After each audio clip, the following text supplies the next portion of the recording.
삼성 라이온즈 포수 김도환이 예상하지 못했던 시점에 다시 2군으로 내려갔다.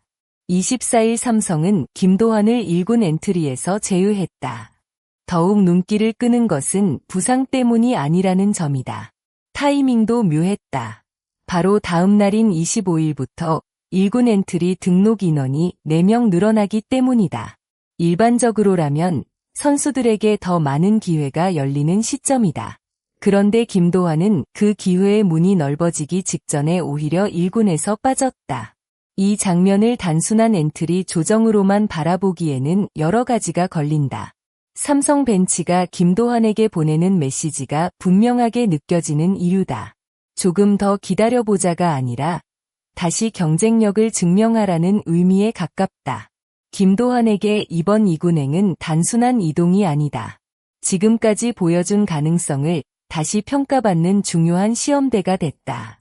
김도환은 삼성의 미래 안방을 책임질 후보로 꾸준히 주목받았다. 특히 젊은 포수에게 기대하기 어려운 공격적인 가능성을 보여주면서 팬들의 기대도 커졌다. 시즌 초반에는 분명한 장면이 있었다. 4월에는 5경기에서 타율 0.333을 기록하며 제한적인 출전 기회 속에서도 자신의 존재감을 드러냈다. 5월에는 타율 0.250으로 잠시 주춤했지만 6월에는 다시 0.278을 기록하며 반등하는 모습을 보였다. 이런 흐름을 보고 팬들은 자연스럽게 생각했다. 조금만 더 기회를 받는다면 주전 경쟁까지 가능하지 않을까? 하지만 프로야구에서 가능성은 출발점일 뿐이다. 진짜 중요한 것은 꾸준함이다. 7월 타율이 0.211까지 떨어지면서 흐름이 꺾였고 8월에는 타석에 들어서는 기회 자체가 줄어들었다. 타격에서 확실한 믿음을 심어주지 못하면서 출전 기회 역시 자연스럽게 줄어든 셈이다. 백업 포수에게 주어지는 기회는 많지 않다. 그래서 한 번의 기회가 더욱 중요하다. 김도환에게 필요한 것은 잘할 수 있다는 기대가 아니라 기회를 주면 결과를 만들어낸다는 확신이었다. 이번 상황에서 가장 아쉬운 부분은 따로 있다. 주전 포수 강민호가 한 차례 2군을 다녀오는 동안에도 김도환이 확실하게 자신의 자리를 차지하지 못했다는 점이다. 주전 선수가 빠지는 순간은 백업 선수에게 흔하게 찾아오는 기회가 아니다. 특히 차세대 주전 후보로 평가받던 김도환에게는 자신의 시대를 조금 앞당길 수 있는 중요한 순간이었다. 하지만 그 기회를 완전히 자신의 것으로 만들지는 못했다. 여기에서 제2의 강민호라는 평가가 얼마나 무거운지를 다시 생각하게 된다. 강민호는 오랜 시간 삼성의 안방을 지켜온 포수다. 포수는 단순히 타격만 잘한다고 살아남을 수 있는 포지션이 아니다. 투수 리드, 수비 집중력, 블로킹, 송구, 경기 운영, 체력 관리까지 동시에 요구된다. 여기에 타석에서도 꾸준히 상대 투수와 싸워야 한다. 강민호가 오랜 시간 주전 포수로 버틸 수 있었던 이유는 바로 이 모든 요소를 한꺼번에 감당해왔기 때문이다. 그렇기 때문에 그의 뒤를 잇는다는 것은 생각보다 훨씬 어려운 일이다. 김도환에게 강민호라는 존재는 목표이면서 동시에 커다란 벽이다. 젊은 포수가 선배의 뒤를 이어 팀의 주전으로 성장한다는 이야기는 아름답다. 하지만 현실에서는 그 과정이 결코 순탄하지 않다. 강민호를 넘어서는 수준의 공격력을 보여줘야 한다는 뜻이 아니다. 최소한 공격과 수비에서 꾸준하게 자신의 가치를 증명하고 결정적인 순간에 주전 자리를 차지할 수 있는 경쟁력을 보여줘야 한다. 김도환은 분명 가능성을 보여줬다. 하지만 가능성과 주전 경쟁력 사이에는 커다란 차이가 존재한다. 한 달 좋은 타격을 기록하는 것과 시즌 내내 일정한 생산성을 유지하는 것은 전혀 다른 문제다. 출전 기회가 많을 때 잘하는 것과 경기 수가 제한된 상황에서도 자신의 존재감을 보여주는 것 역시 다르다. 특히 백업 포수라면 더 어렵다. 경기에 자주 나서지 못하더라도 언제든 투입될 수 있도록 준비해야 한다. 그리고 그 한 번의 기회에서 벤치의 신뢰를 얻어야 한다. 김도환에게 부족했던 부분이 바로 이 꾸준함과 확실한 신뢰였을 가능성이 크다. 이번 결정이 더욱 의미심장한 이유는 엔트리 확대 시점과 맞물려 있기 때문이다.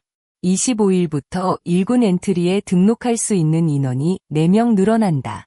선수 입장에서는 분명 기회가 증가하는 상황이다. 그런데 김도환은 그 직전에 2군으로 내려갔다. 이것은 단순히 자리가 없어서 발생한 이동이라고 보기 어렵다. 오히려 반대로 생각해야 한다. 자리가 늘어나는 상황에서도 1군에 남을 확실한 이유를 만들지 못했다는 뜻으로 해석할 수 있기 때문이다. 물론 이것을 김도환의 미래가 끝났다는 의미로 받아들여서는 안 된다. 오히려 지금부터가 진짜 시작일 수 있다. 2군은 실패를 의미하는 공간이 아니라 다시 자신을 증명할 수 있는 무대다. 특히 포수는 경험이 쌓일수록 성장 가능성이 커지는 포지션이다. 김도환에게는 아직 시간이 있다. 하지만 앞으로의 시간은 지금까지와 달라야 한다. 김도환에게 가장 중요한 과제는 명확하다. 다시 1군에 올라오는 것만으로는 충분하지 않다. 올라온 뒤에도 자신의 자리를 유지할 수 있는 모습을 보여줘야 한다. 타격에서는 특정 기간에 반짝이는 기록보다 꾸준한 생산성이 필요하다. 수비에서는 경험 부족을 줄이고 투수와 호흡을 맞추는 능력을 끌어올려야 한다.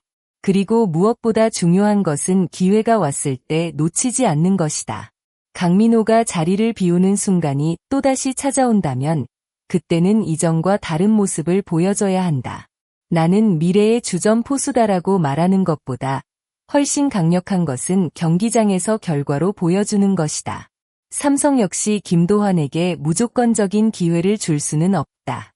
프로야구에서 주전 자리는 기다린다고 주어지는 자리가 아니기 때문이다. 결국 선수 스스로 빼앗아야 한다. 이번 2군행은 김도환에게 분명 뼈아픈 장면이다.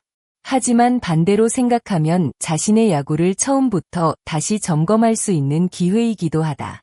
무엇이 부족했는지, 왜 출전 기회가 줄어들었는지, 주전 포수의 자리를 차지하려면 무엇을 더 보여줘야 하는지 냉정하게 돌아볼 필요가 있다. 제2의 강민호라는 수식어를 떼어내고 생각해보는 것도 중요하다. 김도환은 강민호가 될 필요가 없다. 김도환만의 강점을 가진 포수가 되면 된다.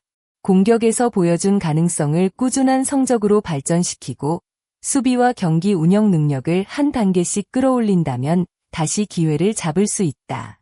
이번 2군행이 김도환의 마지막 장면이 될지 아니면 반전의 시작이 될지는 앞으로의 모습에 달려있다.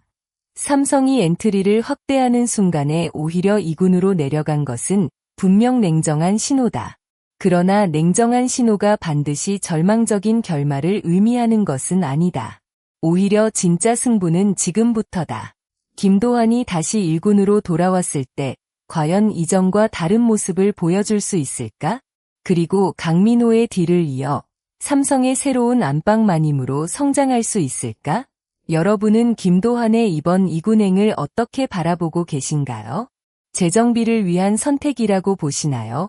아니면 주전 경쟁에서 밀렸다는 신호라고 보시나요? 여러분의 생각을 댓글로 남겨주세요.